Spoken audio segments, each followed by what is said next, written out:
is a film based on a comic book character, and we wanted to give it a comic book feel. Now, when Hank first told me that he wanted to do the Hulk, he started looking at a lot of the old comic books, the first several years of the Hulk. It's pretty much 6 rectangles per page, very straightforward. As time went on, the graphic design of the comic books became more and more interesting and a real part of the storytelling itself. And that became something that was very appealing to us, and that was one of the things that really got me thinking about it. I feel like I'm a translator of that wonderful comic world, and I try to make that happen in motion picture. I think that's a high cost for me, but they're very different medias. You can't just take the layout of a comic book and put that on a movie screen. It doesn't work. But of course, the comic is a still picture. You have a composition and a linear movement in itself, so that you don't quite capture in a motion picture. If you try to lay out your movie screen that way and tell the story sequentially in panels, that you wind up wasting all your screen. So I tried to think about what I liked about those kinds of comic book layouts and try to figure out a way to come up with cinematic devices inspired by that. So we do take some of the multi-images influences from the comic, not so much a split screen, but see if we can get more out of what we're looking at than the regular linear structure. I would like to see the whole moments from beginning, middle, and end, to see the choreography within one shot. Normally in a movie, if you want to get from one shot to another, you cut, or you dissolve, or you fade out and you fade in, and that's about it. On this film, I had free rein to do anything we could think of to get from one shot to another or to combine 2 images on screen at once. In this film, we were working with ILM, who then executed the things that we temped in the editing room.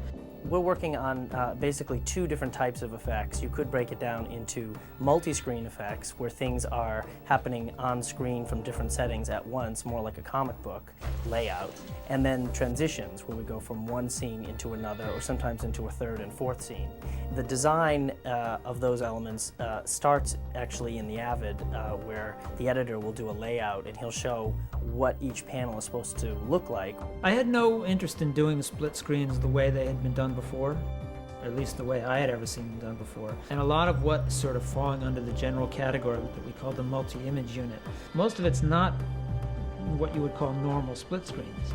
They move around a lot, and there's a lot of just strange, blurry, wipey transitions that aren't split screens at all. Those are the things that I was more interested in.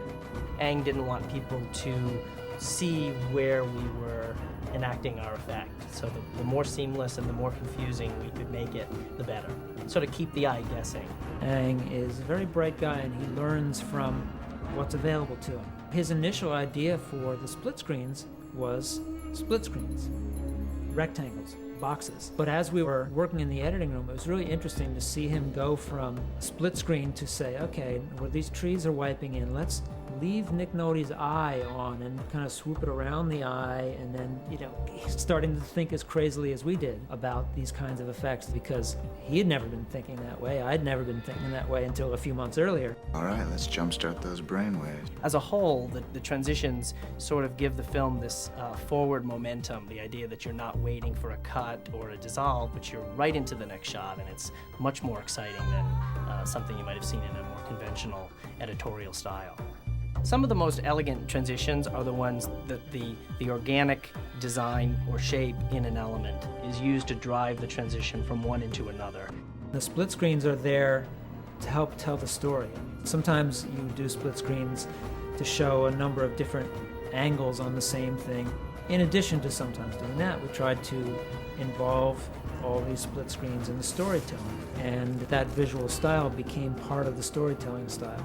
We decided early on that we were going to try anything, or at least decide that anything was legal. Once you've decided that you're allowed to do anything, it's very liberating and a lot of fun, and coming up with some of these ideas was great fun.